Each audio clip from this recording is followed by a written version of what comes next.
Reserve bank of India মানে RBI একটা বেশ বড়সড় নতুন নিয়ম নিয়ে আসছে আর এর প্রভাব কিন্তু লক্ষ লক্ষ ব্যাঙ্ক অ্যাকাউন্টের ওপর পড়তে চলেছে। তো চলুন পুরো ব্যাপারটা ঠিক কী সেটা একটু বিস্তারিতভাবে জেনে নেওয়া যাক। হ্যাঁ, একদম ঠিকই শুনছেন।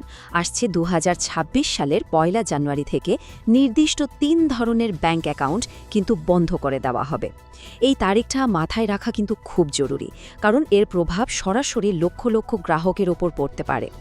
তো এখন সবচেয়ে বড় প্রশ্নটা হলো, আপনার ব্যাঙ্ক অ্যাকাউন্টটা কি সুরক্ষিত আছে? এই যে নতুন নিয়ম আসছে, এর ফলে আপনার অ্যাকাউন্টে কোনো আঁচ পড়বে কিনা সেটা জেনে রাখাটা কিন্তু ভীষণ দরকারি। আচ্ছা, সবার আগে তো এটা জানতে হবে যে হঠাৎ করে এই পরিবর্তনটা আনা হচ্ছে কেন।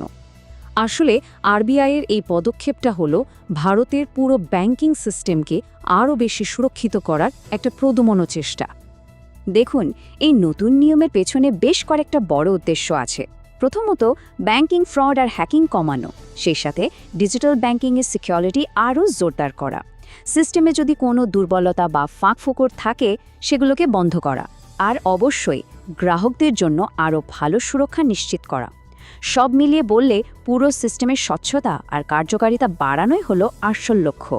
সোজা কথায় বলতে গেলে মূল লক্ষ্যটাই হলো ব্যাংকিং সিস্টেমকে আমাদের সবার জন্য আরও বেশি নিরাপদ, স্বচ্ছ আর কার্যকরী করে তোলা। চলুন এবার সবথেকে গুরুত্বপূর্ণ বিষয়টায় আসা যাক। ঠিক কোন কোন অ্যাকাউন্টগুলো বন্ধ হয়ে যাওয়ার ঝুঁকিতে আছে? আসুন এই ৩টে ক্যাটেগরিকে একটু ভেঙে চুরে দেখে নিই। প্রথম ক্যাটেগরিটা হলো ডরমেন্ট অ্যাকাউন্ট। এখন এটা কি?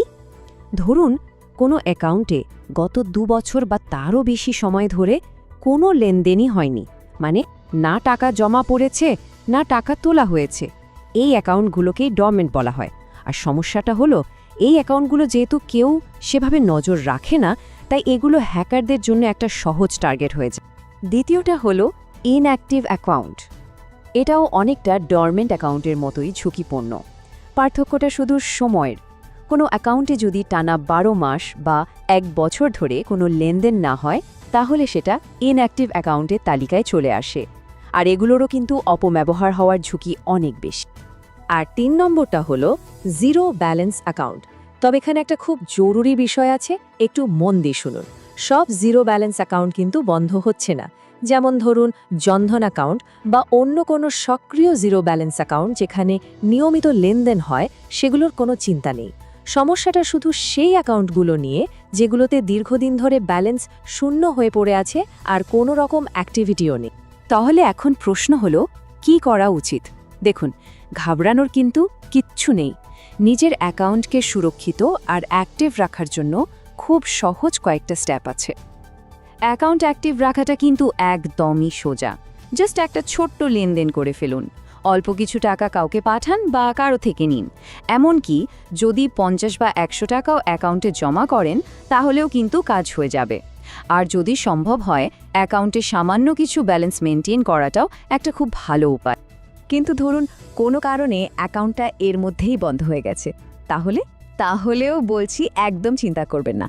একটা কথা মাথায় রাখতে হবে, এই বন্ধ হয়ে যাওয়াটা কিন্তু পার্মানেন্ট নয়, এটা একটা টেম্পোরারি ব্যবস্থা।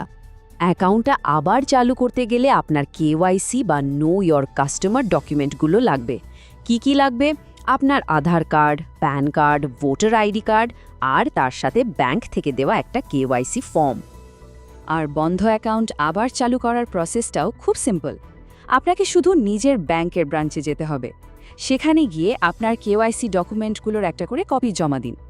ব্যাংকে একটা কেওয়াইসি আপডেট ফর্ম দেবে, ওটা ফিল আপ করে দিন।